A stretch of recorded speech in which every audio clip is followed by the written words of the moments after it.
Israeli সেনাবাহিনীতে দেখা দিয়েছে বড় ধরনের ভাঙন। পদত্যাগপত্র জমা দিয়েছেন প্রায় ৬০০ কর্মকর্তা ও নন কমিশনড অফিসার। তাদের বেশিরভাগের বয়স ৪২ বছরের বেশি।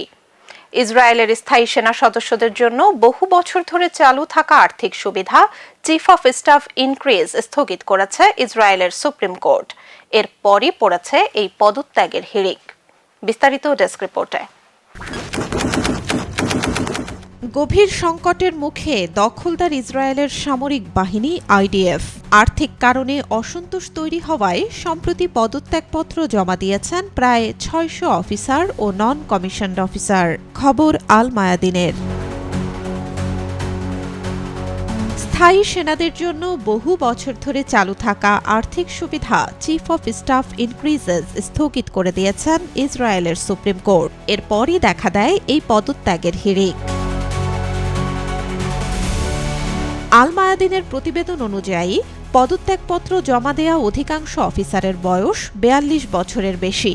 তারা মাস শেষ হওয়ার আগেই চাকরি ছাড়ার চেষ্টা করছেন, কারণ এই সুবিধা স্থগিত হওয়ার পর তাদের আর কোনো আইনগত সুরক্ষা নেই।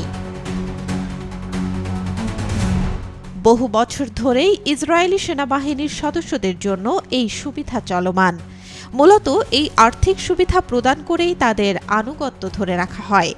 এবার তা বন্ধের চূড়ান্ত সিদ্ধান্ত আসায় তাদের মধ্যে চরম অসন্তোষ দেখা দিয়েছে। এর আগেও আর্থিক সুবিধাটি বন্ধ করে দেওয়ার কথা হয়। ২০২৩ সালের জুনে এই বিষয়ে এক সমঝোতায় আসে দেশটির অর্থ ও নিরাপত্তা মন্ত্রণালয়। তবে নেসেটের পররাষ্ট্র ও প্রতিরক্ষা কমিটিতে বিষয়টি আটকে যায়। আর নেসেট সদস্য এম.কে. আমিদ হালেভির আপত্তির কারণে পরিস্থিতি আরও জটিল হয়ে ওঠে। এই অচলাবস্থা সেনাবাহিনীর ভেতরে ক্ষোভ বাড়িয়ে তুলেছে। তারা গণপদত্যাগের হুমকি দিচ্ছেন।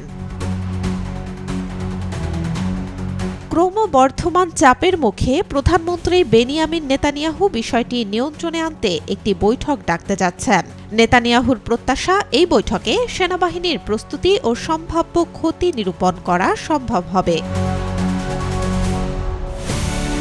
গাজায় চালানো দীর্ঘস্থায়ী যুদ্ধ, ক্লান্তি ও অসন্তোষে সেনাবাহিনী তাদের ইতিহাসের অন্যতম গভীর অস্থিরতার মুখোমুখি। অনেককে জোরপূর্বক যুদ্ধে অংশগ্রহণ করানো হচ্ছে। এর ওপর এই আর্থিক সহায়তা বন্ধ তাদের প্রতি যেন মরার ওপর খাড়ার ঘা হয়ে দেখা দিয়েছে। এমন পরিস্থিতিতে তারা সতর্ক করে বলেন, প্রতিশ্রুতি ভঙ্গ হলে সিনিয়র সার্জেন্ট, লেফটেন্যান্ট ও অভিজ্ঞ কর্মকর্তারাও চাকরি থেকে পদত্যাগ করবেন। Desk report, B news 24।